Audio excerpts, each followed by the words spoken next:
Thanks. How's it going, Eddie? How you doing, man? Have we met before?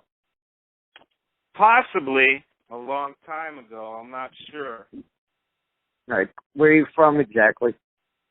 Originally from New Jersey. I got you. Yeah. Now I live in the Bay Area, San Francisco, Berkeley area. Interesting. I just did Oakland not too long ago. I know, man, and I couldn't make it out. School night. Yeah, it was a nice loungy type of show. It was a good room, decent crowd for the room. You know, I'm not that interested with the rah-rah crowd. I mean, I don't really pack them in. I normally don't draw the crew scene troublemakers. You know, and most of the people when they dance, you know, they're not crowd killing. They're doing stupid shit. You know. Right. You know, I'm not one of those guys that you know, I dictate how great of a show it is by the way they're dancing. You know, I mean, a lot of guys used to, you know, put on the pout face if nobody was dancing for them. You know, right? Give them a fucking reason to. And if they're not dancing, make sure they pay attention to you. What are you doing up there? Yeah, exactly. You know? You're supposed to be the front man of a hardcore band, and you're up there with a fucking boo-boo lip. You know? The fuck is up with that? Come on now. Do your thing. So, you know, Eddie Leeway. Okay. Where'd you grow up, and how'd you get into hardcore? I grew up in Astoria, Queens, in New York, just over the bridge from the Upper East Side, like Spanish Harlem area. Okay. But I did spend some of my formative elementary years on Long Island as well, so I had a bit of the country taste too. You know, born in Astoria, Queens. You know, by the time I went to first grade, I was in Long Island. By the time I came back to Astoria, Queens, it was the same night John Lennon was shot and killed. Wow. Within several months, I started finding hardcore and local bands from the area like Crowd. And then once I delved into the city and was turned on to most of the Queens bands, you know, it was just all downhill from there, really. Wow. Mm-hmm. So you guys started out as the Unruled, right? For one show, yeah. That's what we went as. And then we played the same venue that Kiss did their first show. Go figure. Nice. So yeah, crazy little piece of trivia. Say again? Why'd you switch the name to Leeway? Simply because we didn't think Young Rolled was really a good name. It was just too simplified. You know what I mean? Mm-hmm. It didn't seem like it had any punch or, you know, genuine feel to it. You know, so we started going through, you know, a series of names. There was really only two that stood out were the name Juggernaut, you know, which I remember from the Marvel Comics character, as well as what the word means, you know, or Leeway, which kind of meant what, you know, punk rock, DIY hardcore was about, you know, allowed you the freedom to do things your way, you know what I mean? Given space to take space, you know, given the chance to have your own freedom. You know, everybody else was trying to have hard names at the time, you know what I mean? So I tried to find something of a better ethic, you know, something might have more value. You know, I guess it sounds like a speed metal band name, too, at the same time, you know, with the way at the end of it. You know, like Fast Way. Like Fast Way. You know what I mean? Yeah, totally. Some shit like that. Right. You know, we used to kid about that a lot, you know. But obviously, you know, it worked. And AJ and I, along with the other people that we slowly found that stayed with us for such a long period, were able to make something happen. It was right time, right place, and, you know, it was beautiful. I mean, I'm amazed that it's still relevant today. I really am. Yeah, but, great. You know, but I thank fucking God because I wouldn't have a life if I didn't have this opportunity to do some good things now at my age. You know, after doing all the shit that I did in my life and went through, you know, it's really about positive memories, you know, and trying to establish that for younger people that are involved with this music still and supporting it, you know. So that's really where my fucking head is now. Wow. Much respect to you, man, for sure. Well, like I said, man, it's really one of the only things I got right in my life. And I have a chance to really honor it now because people still find me relevant, you know, and I'm having the opportunity to show them that I can still do it. You know, a lot of people haven't heard the Truth and Right CD, but that's a damn fucking good CD, man. Yeah. Well, actually, Zach was in the zine before, so there is a picture of you flown around in one of my zines because of Truth and Rights. Yeah, well, I made sure I did 50 shows with a Truth and Right shirt. You know what I mean? I made sure it got out there. Yeah, good stuff. Because this wasn't a project that I did just for a minute. You know, this is what I've been doing since I recovered from a broken neck after 2006. You know, wow. Mm-hmm. And it, you know, it was the first chance for me to record and write a full length since Open Mouth Kiss. We had a single out in 2009 and 2010, but we finally got the CD out last year with no big fanfare. Just trying to get the word out, you know. And how'd you break your neck? I was in jail. I was in a very long bullpen, and after going through a lot of stressful, manic shit, I wound up snapping.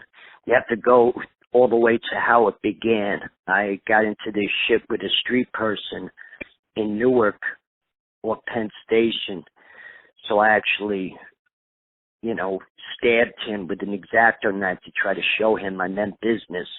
But I was trying to like stick him in his ass. You know, I wasn't really trying to hurt him, but instead of hitting him in his ass, I hit him in his fucking taint.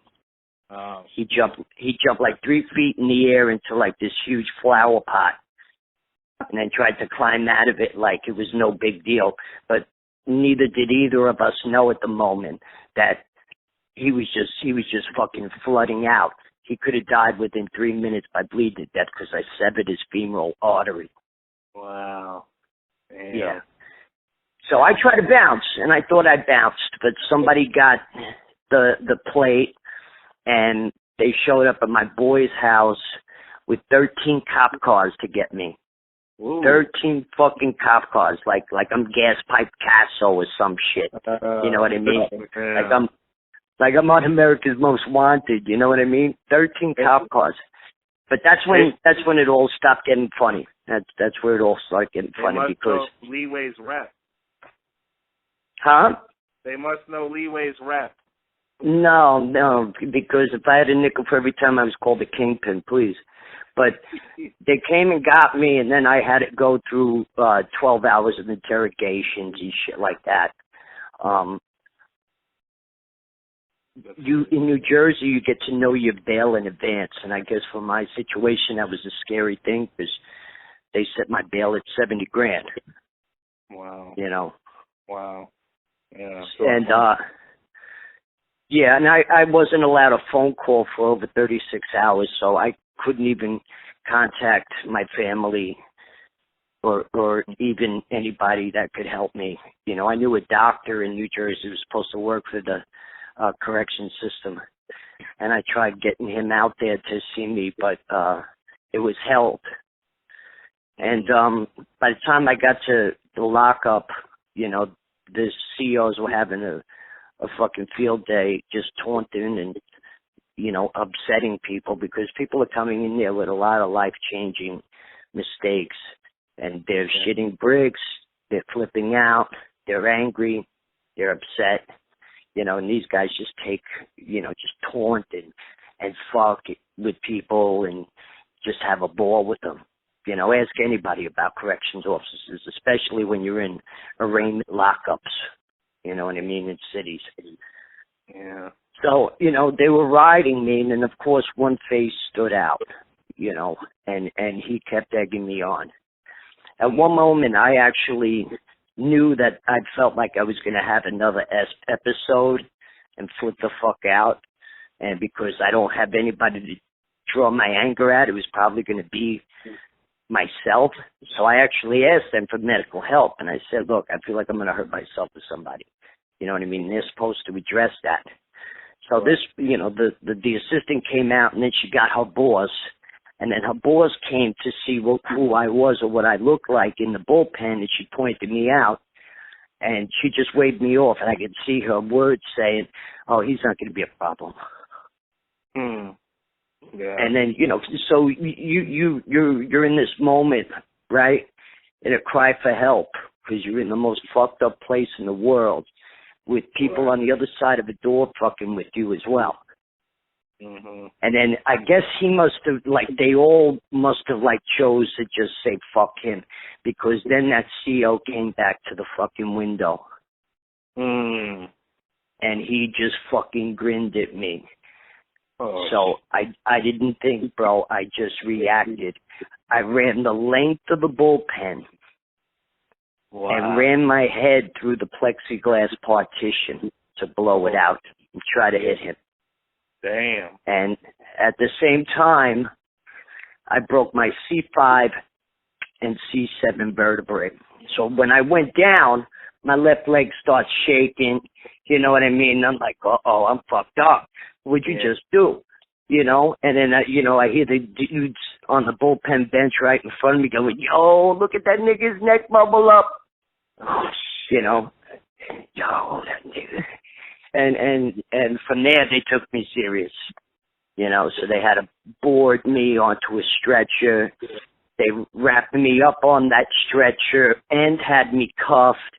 But by the time they had me in the van before we got to the ER, I was already halfway out of, like, my straps. Just, like, trying to figure out, you know, my head feeling literally like a bobble doll because I've got this busted neck. Now, granted, I didn't leak much spinal fluid. There was very clean breaks. So I wasn't looking at paralysis. You know what I mean? But I was feeling nerve damage. I did feel like pressure and nerve and shit going on. But I was moving. I was fighting. That was a good sign. But then when I got to the ER, I sat in the waiting room for what felt like another 6 hours. You know, and here we are now, what, hour 44, 42? You know what I mean? My family doesn't know what's going on. I might be in a fucking wheelchair for the rest of my life. Wow. You know? They didn't find out for another 2 days, I think, or they finally found out after the accident. But from there, you know, after like 6 hours in the ER, they finally came and gave me something for pain. So I remember calming and I guess, you know, falling out, you know, because the next thing I remember is the doctor talking to me and explaining to me what happened and how, you know, they're going to put me in a halo. They didn't explain that what they were going to do, though, was they were going to go in through the front, you know, and they were going to take a muscle out of my neck so they'd have better access to my vertebrae. So they removed the two vertebrae and harvested from a cadaver the same vertebrae and transplant them into me. So, you know, I have somebody else's neck bones and a small piece of metal that hinges the two behind my neck. You know, I'm very lucky because I feel pretty much 100%. I get numbness in my left hand from my elbow to my pointing fingers because obviously there was some sort of nerve pinched or damage. But I'm pretty lucky, you know. Yeah, I also split my head open, you know, so I could have had a lot of adverse psychological effects, but I didn't either. Yeah. And you're still moving on stage a lot, man. So that's good. Yeah, I'm not as manic as I used to be. I think I'm more collected and together up there than I was before. Yeah. You know, because you got to understand, for I guess like the first, you know, 5 years it was all fresh and new, and then I went into, you know, dope fiend world for 7 years. You know what I mean? So I wasn't maturing and I wasn't in a good frame of mind to really evolve the way I should have or could have, you know? Yeah, But luckily, everything stayed together until 95. You know what I mean? Yeah. We all did great music. Yeah. You know? Well, speaking of violence, how violent was the scene back in the days? There was a lot of that, right? It was very violent, and I would want to be clear that I really was never one of the tough guys. You know what I mean? Right. You know, I'm just a guy that's capable of defending himself and can cross a line and be fucked up. You know what I mean? There's a lot of that I was raised with and everything, but it's not who I wanted to be. You know. But you know, it's just like on the West Coast, the way California had the lads and the suicidals, right, and shit like that. You know, you want that camaraderie that you know comes from your time and place, like skinheads. You know what I mean? Yeah. And you know, you take pride in where you come from and everything else. It's part of a man's growing up. It's just a shame it takes men 30 years to grow up now because there's a lot of time there to you know, idle time that could get you in a lot of trouble doing violent things. Yeah, that's true. Was there any notorious CBGB shows?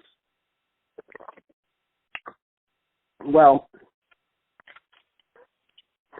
it's hard to say really what was you know, notorious shows. I remember the show, this skinhead Bags bit the finger off a hilly Crystal Sun. Right, I know that. That's in the hardcore book. If you see it, you see Bags with the blood in his mouth with that two-fisted roar coming out of him. Yeah, dude pointed at him. He was just like, come here. You know was what that I mean? a Leeway show? No, it definitely wasn't a Leeway show. You know, yeah, I stopped by. I wasn't even interested in the show. I just remember the day, you know. Wow, okay. I still see Bags. Is he back out in the Bay Area? Yeah, I see him around the Tenderloin. Well, give him my regards. I don't know. I was thinking of him for a minute there. I will. You know. Yeah. Because he was going through shit when I was going through shit. I'll leave it at that. You know what I mean? Yeah. The 90s were fucked up to us. It's nice to know he's still kicking, you know. Yeah, he's around. Because a lot of us aren't. What was your favorite club to play in New York?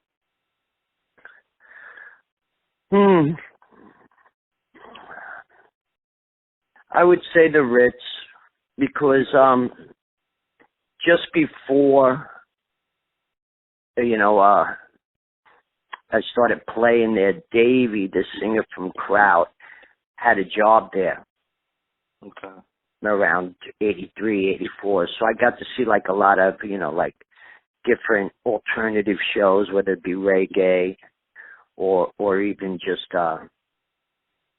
80s bands, you know, or even the disco nights, just looking for girls, you know, because he would do security and work VIP areas, you know, and then over time too, I started working at Palladium and Tunnel, which were huge clubs back in the day in New York.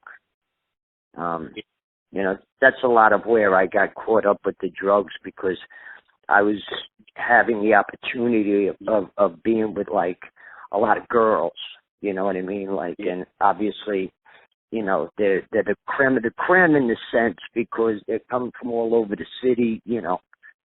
Yeah. The ones that are outwardly, and, you know, a lot of spoiled debutantes from uptown and shit like that, you know, besides, you know, Queens of Brooklyn people like me, you know. So it was a trip, man, and, you know, and I was living down there. I really didn't get involved. I had a great time in the 80s. I didn't get involved with the heroin until 1989. Okay. You know, and that's when it really went bad. I mean, I experienced it, but I saw what it was doing to a friend of mine. So I was very turned off by it. Yeah. Later on with the girls, you know, I noticed like when I get high that I can fuck all night. So you wind up doing the drug a lot more, because you can do that instead of you just, being for, one or two orgasms like guys are. You could pretty much, have fun all night and really, experience each other. You know what I mean? Right. And I'm sorry, it sounds funny, but I'm an incurable romantic at the same time. Curable romantic dopey. Gonna love you all night, Yeah.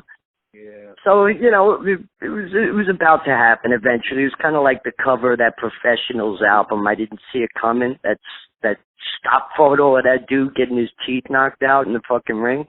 That's pretty much what it was. Yeah. Well, and I could. Go on. Well, the first guy that got me high was also the guy who, eventually, I think, got me hepatitis C. Oh. You know what I mean? Because a lot of guys who got this type of hepatitis C from downtown and Lower East Side, and I'm talking also like Richie from the Dictators, Dick Manitoba. Yeah. And he was clean and sober, for years already after I started fucking up. But we all got this one type of hep C, and it really didn't pop up into our systems until like 15 years later. It was like, because, it sometimes lays dormant in you for a very long time before it starts coming up in your blood work. Wow. So the treatment for that, the older treatment, was like a form of chemotherapy. And thankfully, from that treatment, after 6 months of that, I don't have hepatitis C anymore. Oh, nice. It doesn't exist in me. You know what I mean? So I feel very lucky. I guess if I was to get any IB virus, hep C was manageable. Thank God I didn't fucking, end up with HIV or something like that. Oh, yeah. I mean, after all that shit, I'm in pretty great shape for a 53-year-old guy. Yeah. You know what I mean? I just got my teeth fixed, so I'm off to the fucking races with new music, videos coming, trying to be out there much, much more. You know what I mean? So, like I said, so I'm excited to do this as long as I can, Well, you're doing great, man. I appreciate that. What was Leeway? Was it just crazy from the beginning? No. Were you thinking, this hardcore thing's fucking nuts? No. When we first started, even though that first show started off as a bang, we kind of stole the show from Gilligan's Revenge, and who became Token Entry. We kind of really lit up the night as a first band. But to get gigs, we weren't getting gigs with the other hardcore bands, so we weren't getting recognized right away. It took a while.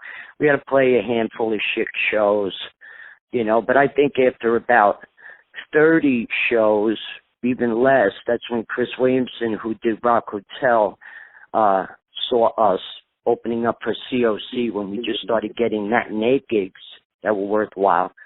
He saw us, and that's when it jumped off.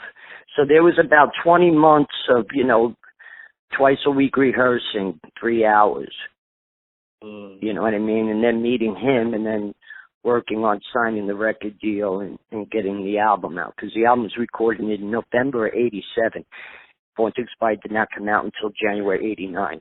So it gives you an idea that's at least 14, 15 months the album was held for its final release. Okay. That's why it was so easy for us to come back with the second album, Desperate Measures, because we already were writing the second record by the time Born to Expire came out. We were ready. Okay. And what was the New York hardcore scene like in your eyes in the early days?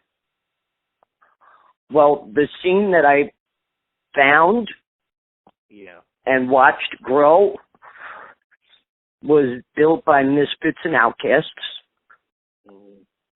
A lot of damaged people too, Yeah. And they were able to find themselves within it. There was no trend, no conformity, and it became something very dear and personal. Just like it was happening in other cities and scenes throughout the country.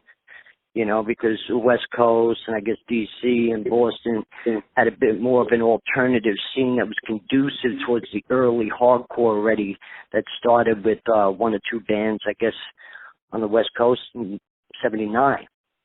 But 80 and 81 was really when it started to kick in, and I got to be one of the wallflowers very early. Right. And, of course, I tried to dance, and I did all that shit, but I remember breaking my ankle to watching the Meatmen play One Down, Three to Go. When he had, like, Lyle Pressler and that kid Baker behind him and the drummer from from Minor Threat, you know, because at that time, the whole band of Minor Threat, you know, except for Ian, was basically in the Meatmen for a lot of shows. You know what I mean? I was dancing with Jimmy Gestapo, or should we say Jim Drescher, Russell Bakeley from Underdog, and this dude, this big, tall Asian dude, they used to go by the name of Wampa. You know, he did a lot of flyers. You can find his tag up and around in photos and shit. Wamp apostrophe M. Okay. I didn't know until a few years later that he had a sister that was fine as all heavens. She was a co-star of Mickey Rourke in the movie Year of the Dragon. Oh, okay. And she's also in The King of New York when Walken's doing a lot of those restaurant club scenes. Really? She's all in that, yeah. Okay. And I had the pleasure of dating her for a year. Nice. Like around 88, 89. Nice. I mean, it was wild. It was wild that I had the opportunity to, you know, live a pretty interesting life. And because I worked in the clubs and, you know, I actually had a hell of a trophy girl and everything else, man. I fucked it up. I fucked it up with the drugs, man. Yeah. I had such a chance to light the world on fire, and I kind of fucked it up. You know, but it's not all my fault too. I mean, all right, I fucked my shit up, but if people were doing their jobs that they were supposed to be doing for us, you know, I think more could have occurred too, because the band pretty much was non-existent when we did Idol Crash, but I think Open Mouth Kiss proved that, you know, Leeway was a band that was capable not only of making good creative hardcore-based music with much more to offer, but each album had its own atmosphere and ambiance and style. We constantly pushed the envelope. We were not this same old fucking band with a gorilla on the mic. That's true. You know? Yeah. Do you think the streets influenced your sound, like graffiti, crime, just New York in general? Of course. I come from a bit of that background. My father was in the life. Okay. He was a film editor for WOR-TV when they were still like in the Empire State Building in the late 60s and into the early 70s. Nice. But he also ran a tow truck and auto collision company. Okay. And he was basically a cowboy. He robbed drug dealers. I mean, serious drug dealers. Two-man team shit, you know. Yeah. And he helped establish the modern-day chop shop. Cool. I never talked about it. And I've learned that there's other people who are very close to me whose fathers were connected as well. And you know, it's just how that is. Yeah. Coming from where a story is and where we grew up. Right. You know. And you know, my dad survived a lot of crazy shit, and part of my drug problem came from him, because to try to do all that shit, he started doing drugs to stay up and then go to sleep, and it just turns into that vicious cycle. It's just a matter of time. My dad looked like a biker in 1973 with fully sleeved tattoos. Wow. And all his hair out. Yeah. Damn. Yeah, if you can find a picture of my dad online, you'll see what I'm saying. I think there's the communion at Easter. Nice. You know? Yeah. And I know, what were your musical inspirations? Like Kiss and all that stuff, Black Sabbath? Oh, Kiss definitely a lot. Kiss was one of those bands I dreamed I would get to see live, but I never had the money or the ride to go to the Coliseums. You know, they were that far away from me. I could never reach them. So when I found hardcore in '81, and you know, my rock stars became the Bad Brains, or you know, even if it's just a band I heard of, it was coming through, the Angry Samoans or something from California. You know what I mean? These musicians were within reach to me. They were tangible. You know, if I saw, you know, when I saw Rod Stewart in the street as a kid and I asked him for his autograph, he pretty much gave me a getaway kid, you're bothering me fucking attitude. What a dick. You know, I'm supposed to emulate that. I'm supposed to, you know, be that. Yeah. You know. Fuck that. So, you know, that's how this music really, you know, called to me and what it meant to me. Because, like, you know, just being a fan, I could, like, you know, hang around and have a beer with them, you know, and just be in the moment, you know, whether talking about shit or, you know, I'm at Dougie's place before I moved in and we're watching fucking videos in his living room, you know. Yeah. Every band that came into town from the West Coast stayed at Dougie's, DOA, Channel 3. Oh, yeah. You know. So, you know what I mean? Yeah. So you see what I'm saying? Like I got in that mix quick, and it just felt very cool. Well, you know, but I grew up on a lot of R&B in the 70s, not just the rock music I heard in school. You know. Yeah. But it was a lot of punk rock, right? Obviously. Well, yes, a lot of punk rock, but you know, early rap was a big thing for me right up until about 1990. Then I lost interest in rap to hip hop, even though I followed what was happening. You know what I mean? But yeah, it was always that 70s R&B stuff, you know. Mm-hmm. Whether it's fucking Gladys Knight and the Pips or fucking Rose Royce or even one of those white bands like fucking, what's the band that does I'm so into you, Atlanta Rhythm Section. You know what I mean? Like, yeah. I could get down with all of that. Even fucking show tunes, man. I remember being like 4 years old trying to sing to Barbra Streisand's fucking Funny Girl. You know what I mean? Yeah. Yeah. You know, and that's good. Coming from a family that eventually, you know, the parents broke up at 11 and shit, music gave me hope. You know, I tried to sing to music on the radio. Yeah. And silly enough dream about that life and everything, you know. Yeah. I think a lot of people, you know, a lot of kids have very big hopes and dreams. You know, it was like I wanted to do music or I wanted to be a fucking baseball player. And up until 8th grade, I was on the honor roll. So, you know, who knows? I could have been a lawyer or something. Right. But when I moved back to New York, the same night Lenny got shot and killed, you know, I just lost interest in school. I lost interest in school before I found the music. Okay. And, you know, I never expected the first 3 years going to shows, getting to do what I did over the years. But, you know, of course, I knew I could pursue it and I could give it a chance. I never expected it to become what it became, you know. Right. Well, how was that first show in New York Hoods? The New York Hoods at the time, I'm trying to remember who in the band, but the people that are in the band, nobody knows. Yeah. I don't know. But that was your first show, right? I think they played New York Hoods and Gilligan's Revenge, which was token entry. Okay.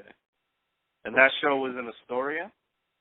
Long Island City, but it was still part of Astoria. You know, up the train line, 6 stops, over by the entrance of the 59th Street Bridge was. Okay. You know, where the welfare offices went during the day, and the hookers and pimps ran it by night. These two guys had this spot, I guess, low rent. They did catering, disco, rented the room out, whatever. And we tried to put shows on in there, and we wound up being the first show with that lineup.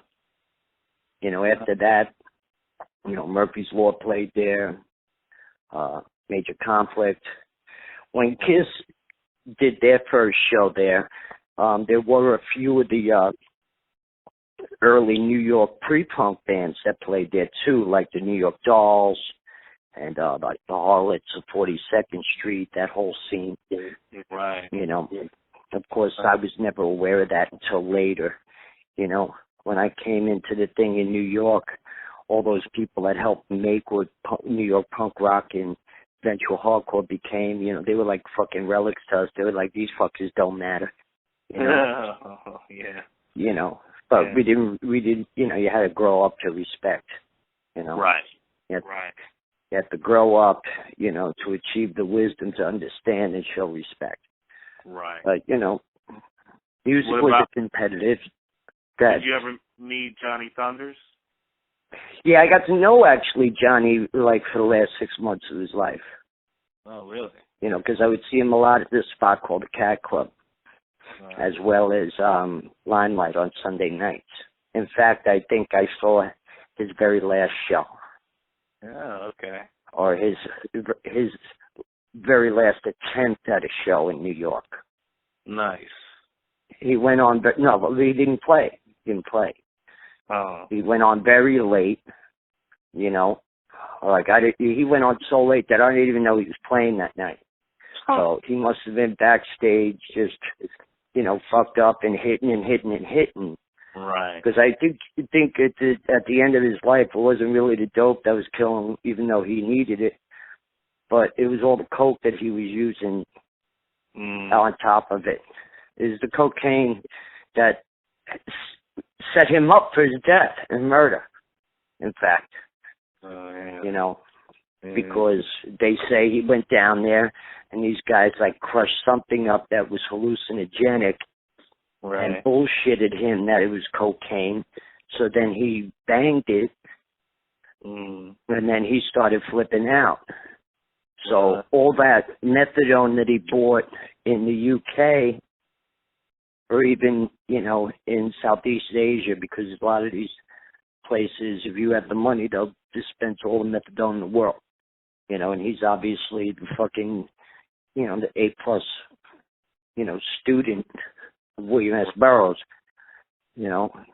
But God bless him, you know, and then he wound up taking so much methadone that he overdosed. And then when they found him, he was bent over from the wall, so rigor mortis set in. He was shaped like a U. Right. Yeah, that's sad, man.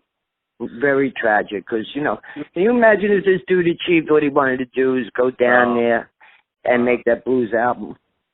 Yeah.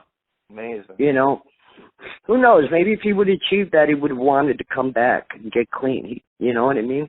Possibly, there's something about us mixed bred guineas that were made in New York and shit. We have some genes that can make us look pretty good, even though we're fucking cadavers.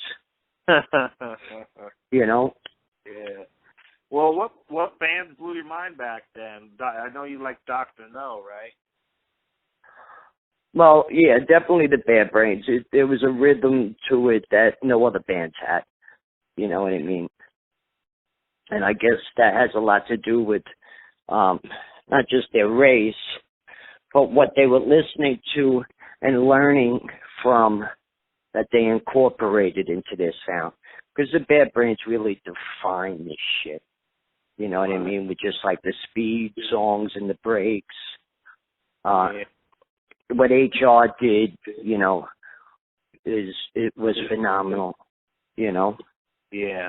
And the man is in his close to 70 now, and he's still kicking it after being so sick. You know. Yeah. What are your top 3 favorite Bad Brains songs? A lot of Viking style. would be something for me. Let Me Help is a big song. Yeah. You know. What did Super Touch used to play? At the movies, and Stay Close to Me. That's a good one, yeah. Right on. And what were Stay Close to Me is the flip side of Pay to Come. Yeah. You've heard that, right? Yeah, I own it. Yeah. It's more like a ditty. It's not anything like, you know, bang bang. You know. Yeah. That's a good one though. And what were early Leeway shows like? When did the metalheads start coming? Well, while we were playing like our first couple of shows that started to delve into the hardcore scene, I guess 85, you know, Roger and Vinny saw the band at like a Johnny Stiff show with a couple of other bands. Say the question again, I'm sorry. When the Metalheads came in. Yeah. By that time, Billy was showing everybody the new SOD album, so Slayer already came and played the Ritz. You know what I mean? I think that was Slayer, Megadeth, and Bad Brains.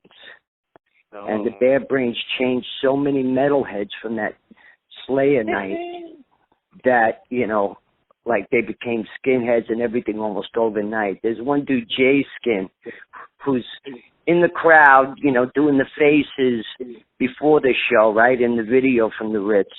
And then he became a skinhead and quite a fancy dresser.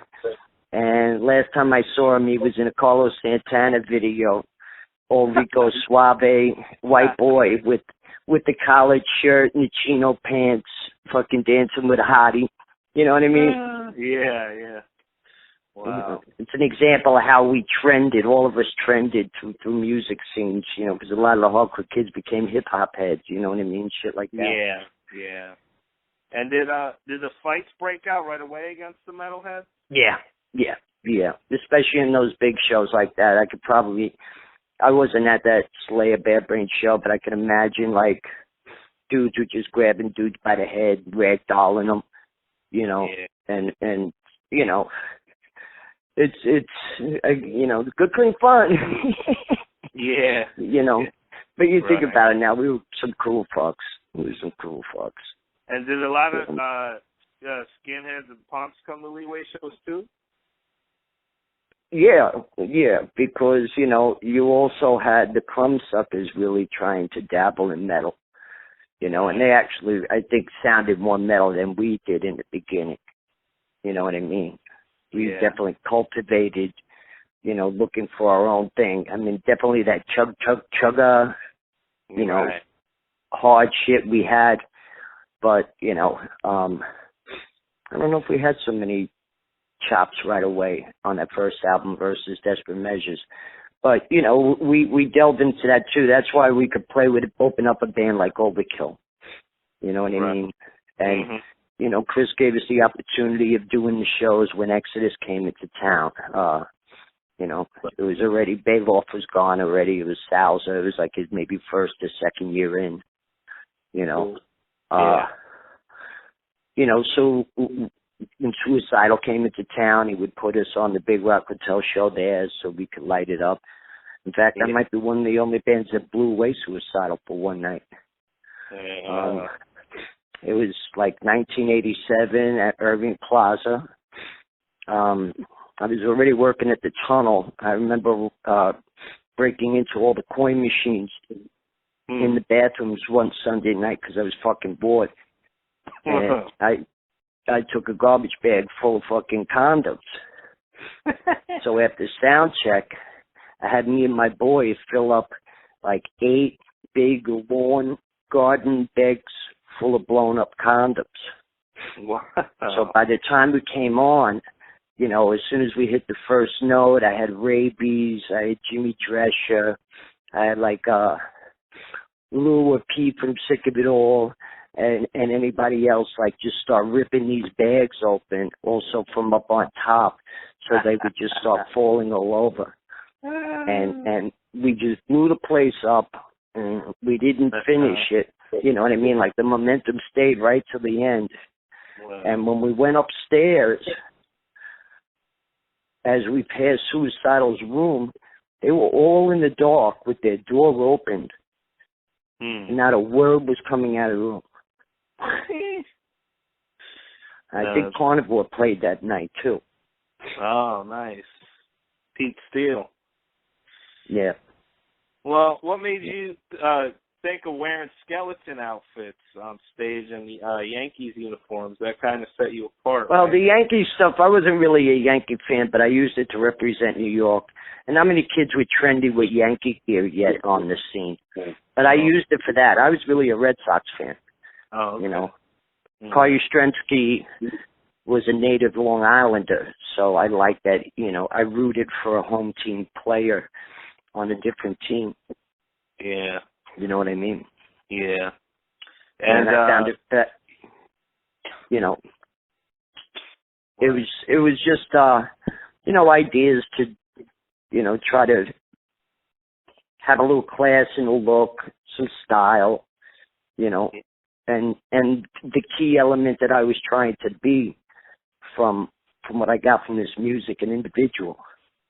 Right. You know, I wanted to, you know, have that thing and, you know, and build on it. Yeah. And you know, the skeleton outfit was a pair of pajamas from my boy, Matty. Okay. You know what I mean? I was like, let me borrow these, let me wear these, you know. And he's like, yeah. all right. And so I got a couple of shows with that. Yeah, you know. That was a cool gig. Yeah, definitely that one Rich show. If you notice, there's a shot of me with Mike Gibbons. I even have a Los Angeles Raiders hat. You know what I mean? It was more just, you know, rocking gear, a lot of it, too. Yeah. You know? Yeah. Not just like the New York representing, even though I use that for some essence. But even in that Kingpin video with the New York Yankees jersey, at the end, when you see me with the windbreaker on outside with my hair out, yeah, I'm wearing a Boston Red Sox starter jacket. Okay. You just don't see the B. I was trying to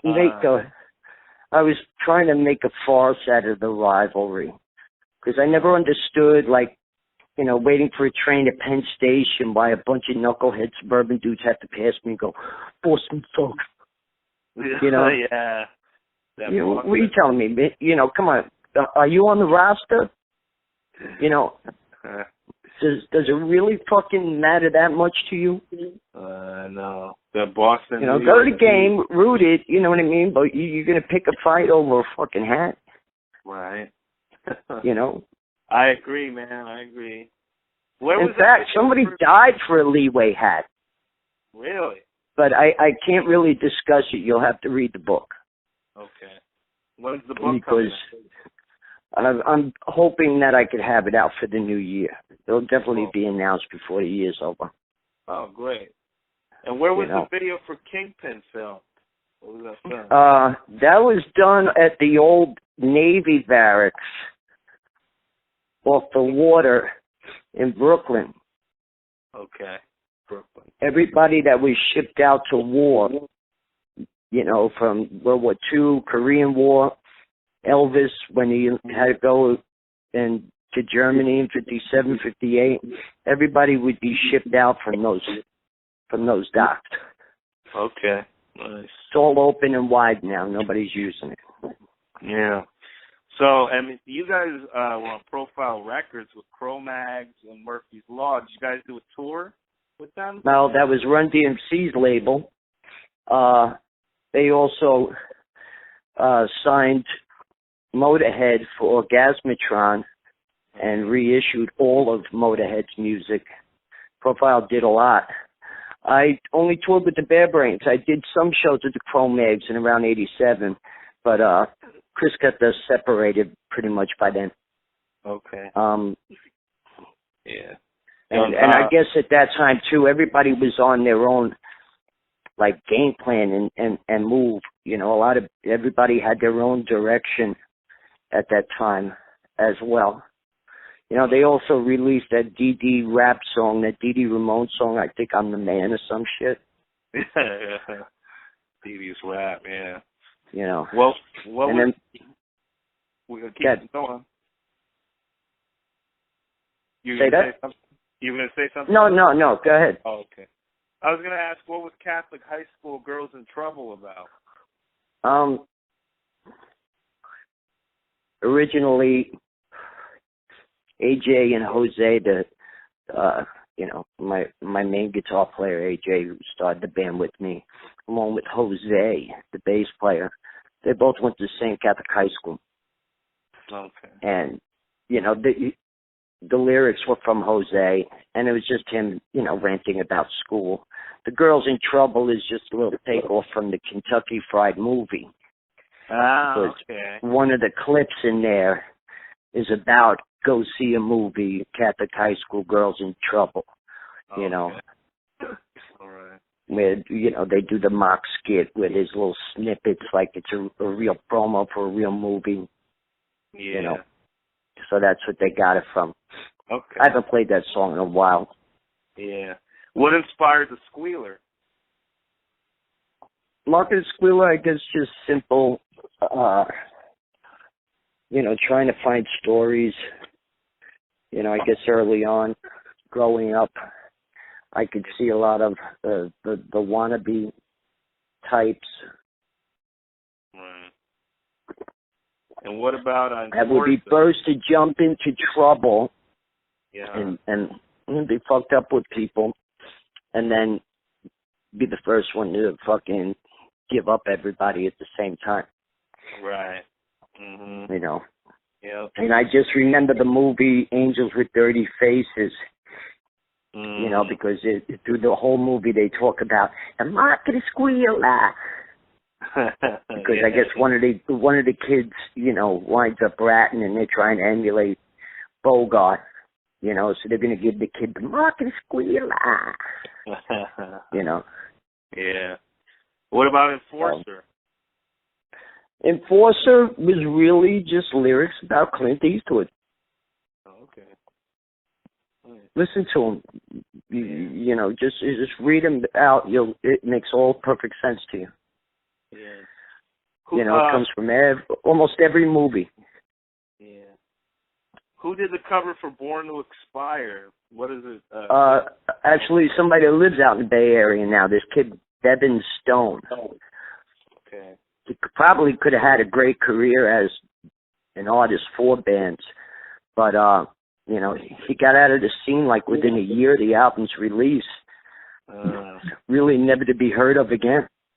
Oh, wow. Surprisingly, I got him on the phone once just a few months ago for the very first time.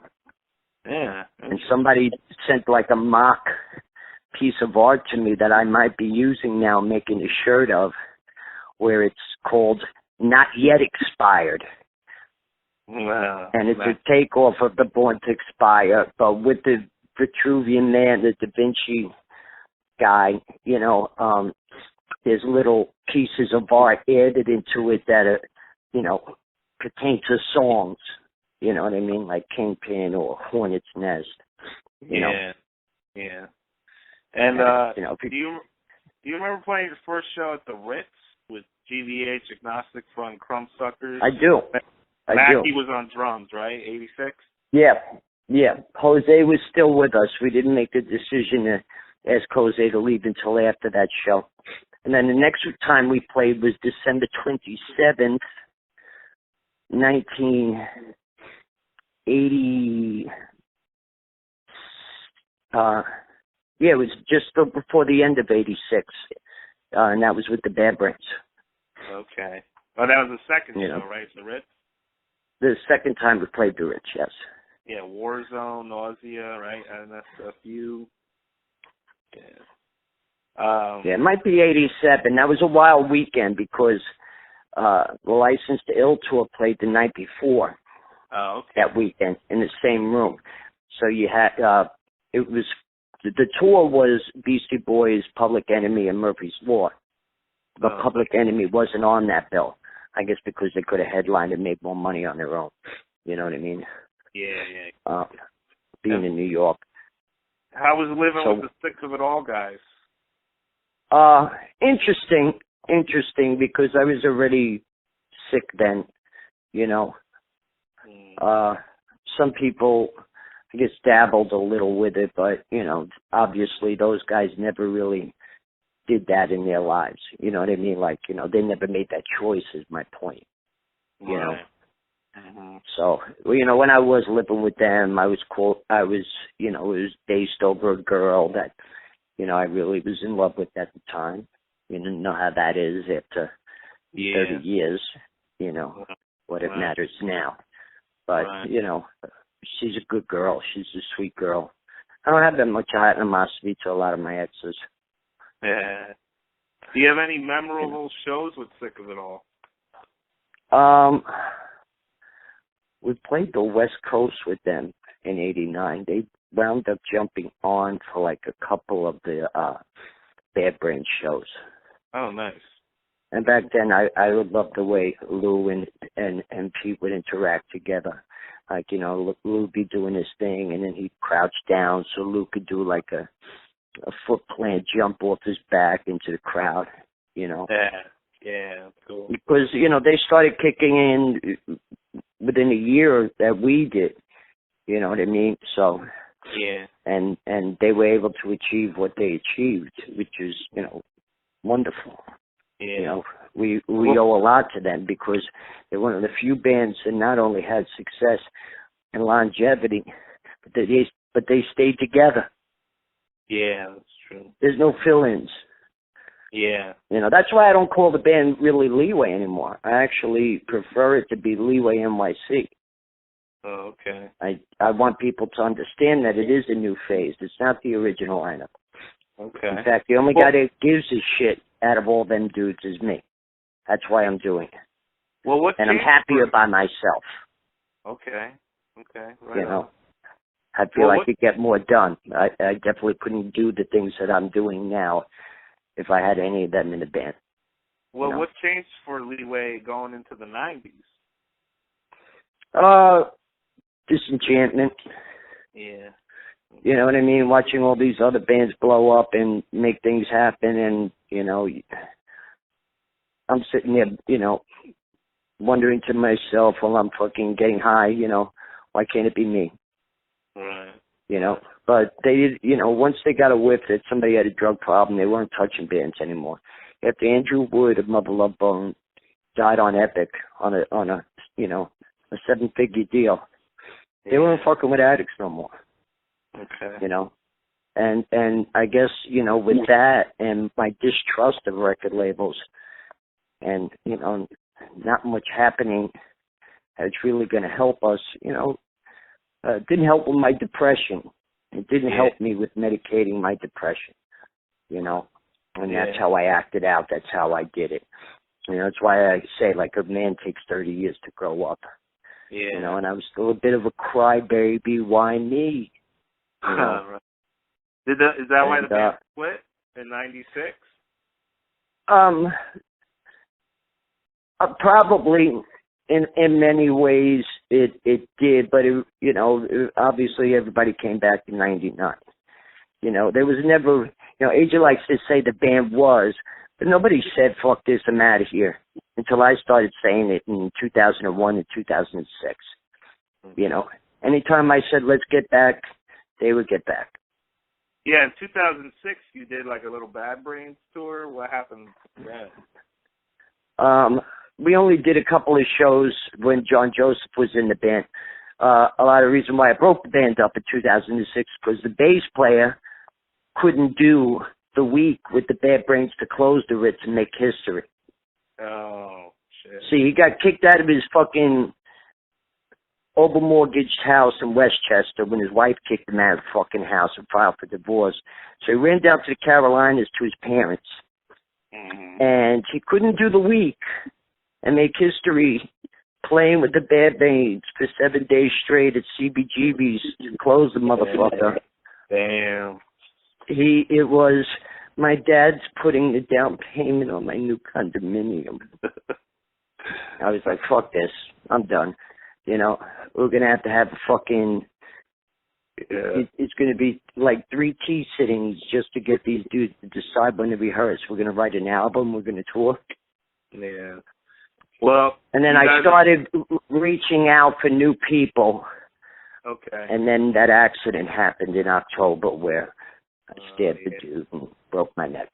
Yeah. Because at that moment, I was about to jump on board with Agents of Man. Oh, right, Agents of Man, right. Okay. And now you guys are back, so what's the plan for the future? What's next for Leeway? I'm recording right now with Dan Nastasi, basically the co-founder of Dog Eat Dog, and wrote the writer of all their successful stuff from early on. Okay. We're going to be cutting a single for this summer. We're working on a handful of songs right now and seeing what we can do with that.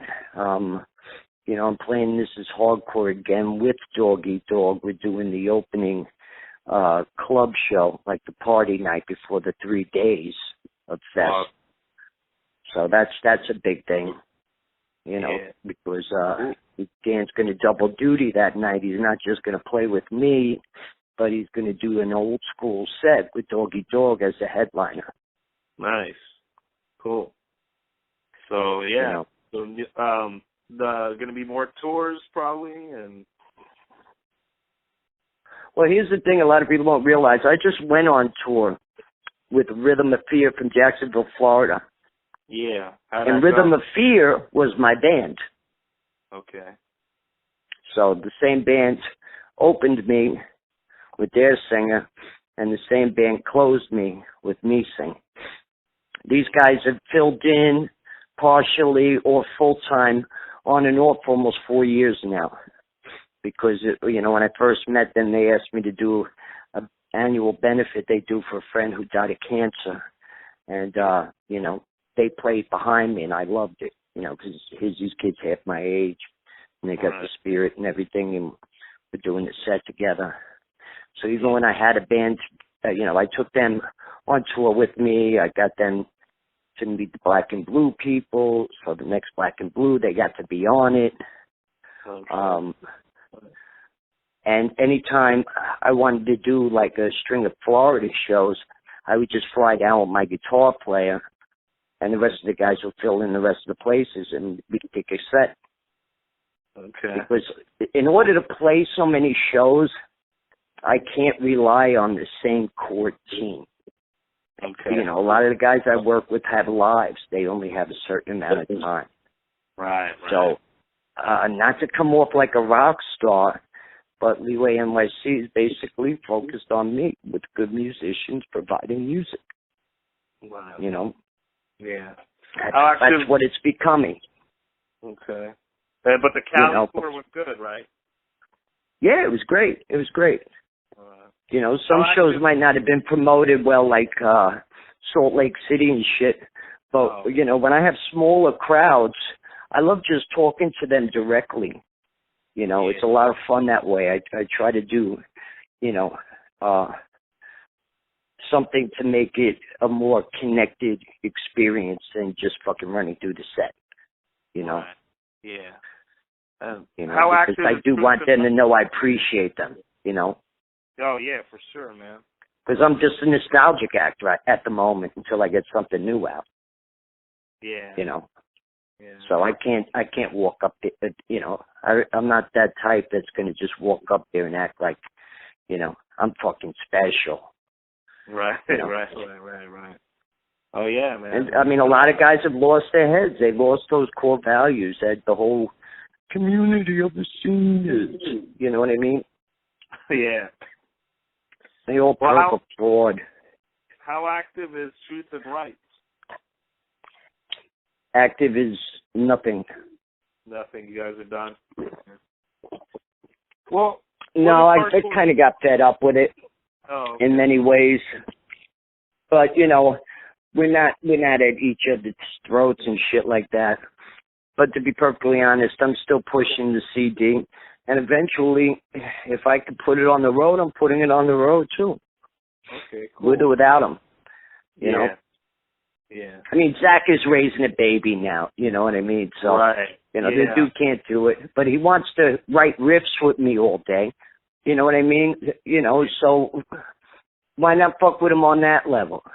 You know, he's already, you know, I already told him, you know, I would like to get other guys to be able to take this out. You know, he's fine with it. You know, I'm kind of upset with Dimmy not speaking to him for several months because he bullshitted me on the last tour. You know, that's why I replaced all my guys in December. And now I have Dan playing, and I have John Milnes from Lucky Pup helping out right now. On. Yeah. And I'm having fun with it. You know, so great, I could keep going. You know what I mean? Yeah. I'm not just putting anybody in a position that's not capable of doing the job. You know, that's not what's happening here. I definitely have people behind me like a team. You know what I mean? Like in the dugout. You know, and who's available can go, is more than capable of doing their job. Yeah. And grooving and killing it. I went to school with Zach, actually. Did you? Long time ago, yeah. Well, what does hardcore mean to you? Heart and passion. It's a spirit. It's not just the alternative lifestyle and fashion of it that it becomes to people today. You know, that's pretty much what it is. I don't see it as like a fashion. Right. You know, it's definitely, you know, reached trend levels. Right. You know, it's amazing how everybody kind of dresses the same and everything now. Yeah. Well, what do you think of it today, hardcore? I love the kids, you know what I mean, because they are hungry. You know, they want what we experienced. So the object is to try to make those memorable, you know, moments with as many that come up to you, you know, and bullshit with you, you know, or even, you know, buy merch or just come up and rap or take photos for the night, you know, or be one of the opening bands. You know, a lot of them are very respectful, you know, and I think older guys like me should be putting an arm around them and giving them better guidance instead of neglecting them, be like, oh, these kids don't know what the fuck to do today. You know, what's with these spin kicks? What is this, the fucking Rockettes? You know what I mean? You know, and then, you know, when there's a fight at a show, you know, everybody runs to the fight, fucking slavering over the want of drama.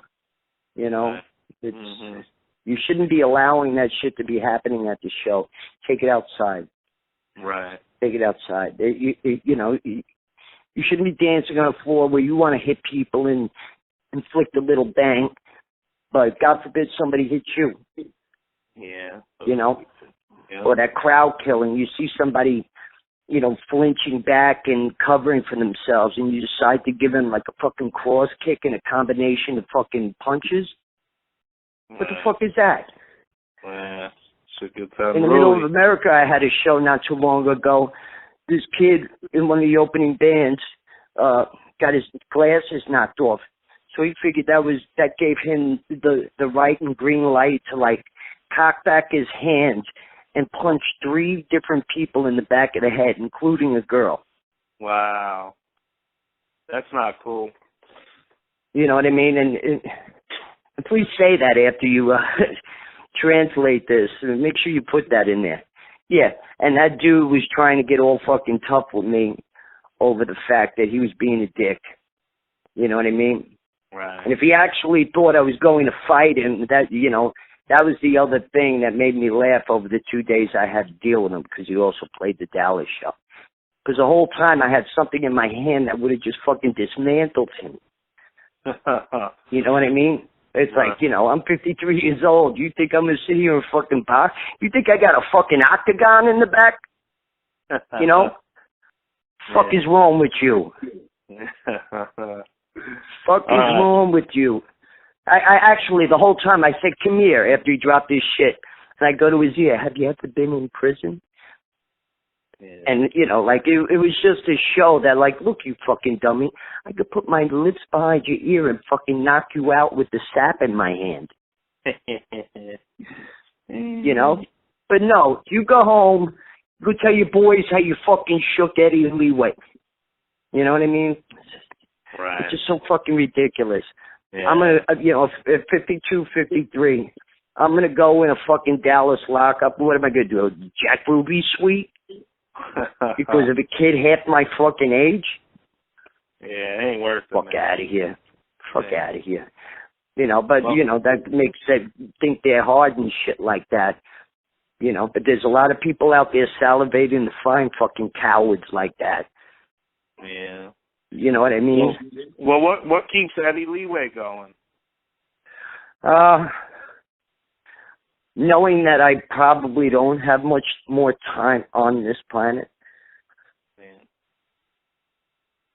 You know, even if that's 10, 20 years, it's still not enough for me to make up for fucking things I've done or the things I still want to do. Yeah. So I'm trying to hustle and find a way every day. You know what I mean? Right. And, you know, make this happen, pay the rent. Right. Try to make other people happy. You know, I really try to do a lot for my mom now. She's 73. Okay. She's definitely not getting around as much. Yeah. You know. That's Plus I got a sick cat that's been my partner for 15 years, trying to see him through too. So, you know, thankfully, you know, I could have somebody watch him when I go on the road and stuff like that. But, you know, I'm just a normal dude trying to make the best of what I got left. Yeah. You know what I mean? I kind of wasted 20 years. You know, after 10 years, I was about to jump back into it, but then I broke that fucking neck, and then I had to slowly build with Truth and Rights until I could get the momentum of doing this Leeway show again. Yeah. You know, because for the last 8 years, it has been done in spurts. It's been built up to now. Now I've made the decision that, you know, I'm going on the road with a team of players who can play and who can. It's not a problem. The machine's going to keep going. I'm going to do 80 to 100 shows, and I'm putting new music out. Awesome. Right. I want to tell my story. I hope I maybe can give kids enough wisdom to not fucking do the things that I did. And tell the story that for some that are looking to try to get out of this thing, give them maybe some hope that it can happen to them too. You know what I mean? Yeah. I'm not a sober dude. Don't get me wrong, man. I'm not trying to be fucking, you know, that guy to anybody. I don't suggest my recovery for anybody else, but, you know, I smoke weed, you know. Yeah. You know, sometimes I'll have a drink before a set, just get a little loose, I guess. But I don't drink at home. Okay. You know. Yeah. I've been able to take a small dose of what is called paroxetine, which used to be Paxil. Okay. One of those like serotonin uptakes. Yeah.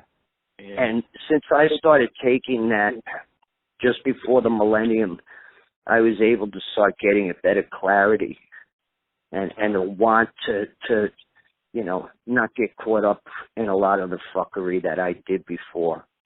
Okay. But, you know, I still had to do fuckery to keep it going sometimes, you know. Yeah. And it's 22 years since I put a needle in my arm. That's good, man. Aside from the broken neck, and I think you know enough dudes that, you know, you don't go back to doing dope, you know, putting it up your nose or taking it orally. You know, if you're an IV addict, that's what you're going to go back to. You know what I mean? So, you know, that's one way I could give my testament to people, whether they believe it or not. Okay. You know what I mean? Yeah.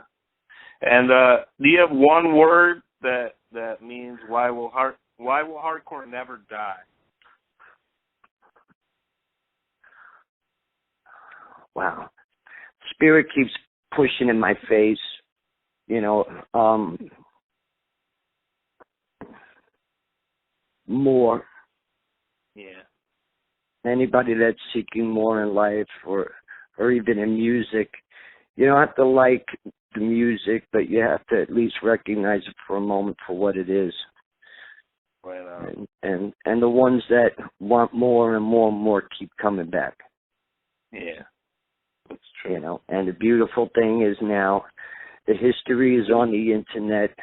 Real documentaries are being made on it. You know, not just hardcore in itself, but New York hardcore with Drew Stone's film. Yeah. You know, I wish I would have had my teeth fixed before he interviewed me, though. That's all right. I look pretty good, man. I'm like a fucking game show host now. You know. Eddie Leeway's you know. So there you go. All right, you got any last words to the Misfits and Outcasts? Well, no, I appreciate your time, you know, and I look forward to, you know, meeting anybody that has interest in the band. You know, I like it. I like getting that opportunity to talk to people at shows. You can only find me around. I'm not the guy that shows up in your town with my hood up, running into the back green room, you know, to do yoga and my vocal exercises. You know. Yeah. You'll be able to find me very easy. All right. Well, thanks a lot for taking the time in the middle of the night to do this, Eddie.